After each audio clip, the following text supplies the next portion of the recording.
Hello दोस्तों, क्या आपने कभी छलावा के बारे में सुना है? ऐसा आत्मा जो भ्रमित कर देता है। तो चलिए शुरू करते हैं आज की छलावे का खौफ। कॉलेज ट्रिप के दौरान अर्नव और मयूर अपने दोस्तों के साथ मोहाली के एक पुराने होटल में ठहरे थे।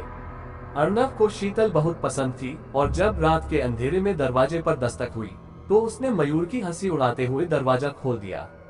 सामने शीतल खड़ी थी, लेकिन उसकी आंखें कुछ अजीब सी लग रही थी, गहरी और खाली। अर्नव बिना कुछ सोचे उसके साथ चला गया। अगली सुबह जब मयूर उठा तो अर्नव गायब था। दोस्तों से पूछताछ के बाद भी उसका कोई सुराग नहीं मिला। जब मयूर ने शीतल से पूछा तो उसने पूरी बात से इनकार कर दिया। हैरानी की बात यह थी कि बाकी लड़कियों ने भी कहा कि शीतल रात भर उनके साथ थी।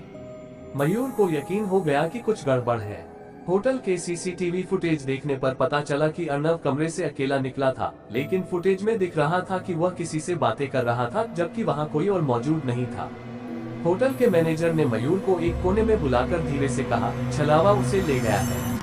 छलावा? मयूर ने हैरानी से पूछा। हाँ, एक रहस्यमयी शक्ति जो किसी का भी रूप ले सकती है और उसे अपने साथ अज्ञात दुनिया में खींच लेती है। जो भी उसके बहकावे में आता है फिर कभी नहीं लौटता।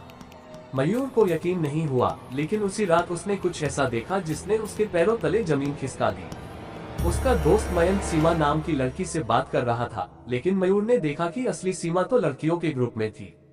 दो सीमा। मयूर चौंक गया। उसने मयंक को भागने के लिए चिल्लाया, लेकिन देखते ही देखते सीमा हवा में घुलकर गायब हो गई। अब मयूर को यकीन हो गया कि यह छलावे का ही काम है। उसने होटल के मैनेजर से पूछा कि इसे कैसे हराया जाए। मैनेजर उसे एक सिद्ध बाबा के पास ले गया। बाबा ने उसे एक चांदी का खंजर दिया और कहा, छलावा खुद किसी को नहीं मारता, बल्कि वह भ्रम पैदा करता है जिससे लोग खुद मौत के मुंह में चले जाते हैं। इसे हराने के लिए इसे कमजोर करना होगा, फिर इसका हाथ पकड़कर यह मंत्र 7 बार बोलना, ओम छल छला विनाशाय। लेकिन याद रखना, उसकी आंखों में मत देखना, वरना वह तुझे भी अपने वश में कर लेगा। मयूर अकेला होटल लौटा और रात के इंतजार में जागता रहा। आधी रात को दरवाजे पर दस्तक हुई।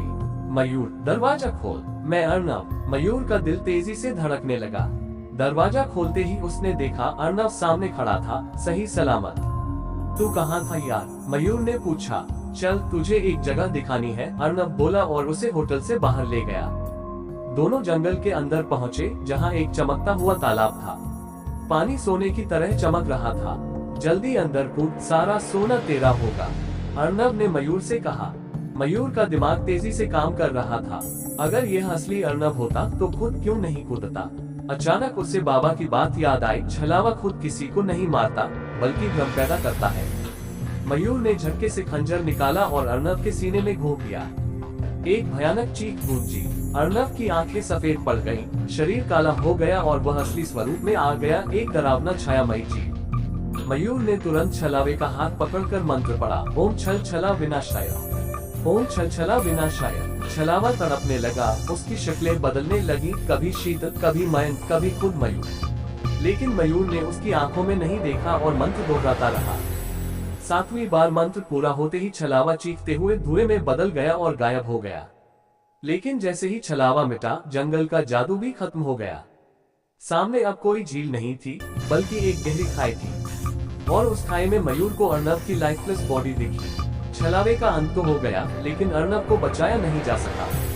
मयूर आज भी उस ट्रिप को याद करता है और अपने दोस्त को खोने का दर्द महसूस करता है। पर कम से कम उसने छलावे का खौफ खत्म कर दिया था, ताकि कोई और उसकी तरह अपने दोस्त को न खोए।